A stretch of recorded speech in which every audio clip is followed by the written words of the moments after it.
Bishar. Most bankable host Brian Aseli. Keep on using that hashtag morning fix. I know you're loving the music. And how about the conversation right now? We are in conversation and we're talking about this automated form of identification. And Maisha number is exactly what you're talking about. So if you're out there and joining us right now, Rose Kwamboka, data analyst and journalist, is here to talk to us about this Maisha number and what she thinks about it generally. And of course, this automated way of identifying. Karibu tena. Asante sana. Yeah, it's good to see you again. And of course, nataka tu kuuliza hii swali. How secure are we, considering just recently, as a nation, we were hacked and personal data could have been shared, could have been compromised as well. How safe are we? Depends On whether they have our data or not. on how they are storing and collecting this data and who has access to it. But from what I know of what they said about the, I'm almost calling it Huduma number because I didn't even get a chance to acclimatize to it. Right? Yeah. It was just one thing after the next. Yeah. So the Maisha number, what they're saying about it is that it will have enhanced security features. And one of the security features is that your data will be encrypted, meaning that you need a decryption key of some sort for you to access the data that's in it. And that's one of the pillars of cybersecurity, which is we call it the CIA triad. So that's confidentiality, integrity, and availability. And they all they're interdependent of each other and need to work hand in hand for you to have a robust way of ensuring data privacy. So if one is compromised, then we have a breakdown. Yeah. So confidentiality. So one of the ways of ensuring confidentiality is now the encryption of data.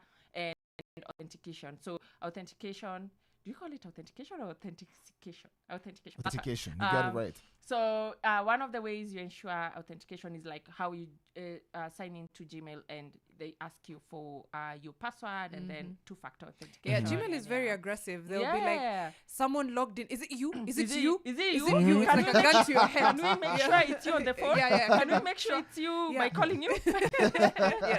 Yes. So yes. So authentication and encryption of data is one way of ensuring confidentiality, and then we have ensuring integrity, meaning that if someone accesses the data, we can know that someone has accessed this data and changed it or viewed it. So there are very many ways of doing that. So hashing, where you attach a hash code, and then if someone accesses it, the hash code changes. So changing it in terms of if someone changes a full stop or changes the capital or opens it, we know someone has changed the data.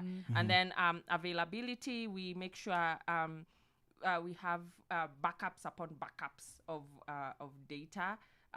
It's almost just how we do our own data. We have this 3-2-1 backup. You need to have a copy in the cloud, 2 copies on your local disk, so that if the one on your disk disappears, then you have another copy, you have another backup. Yeah. I love what you're saying, but Kenyans are most skeptical about the elections in particular. Yes. Because if the government has access to all these numbers, Yeah. all this, and all the information you need is identification just to show that this is Mariam and she comes from a particular village, people are skeptical about, can this data be utilized for other purposes? Like the previous time I found myself as a member of a political party that I did not register for.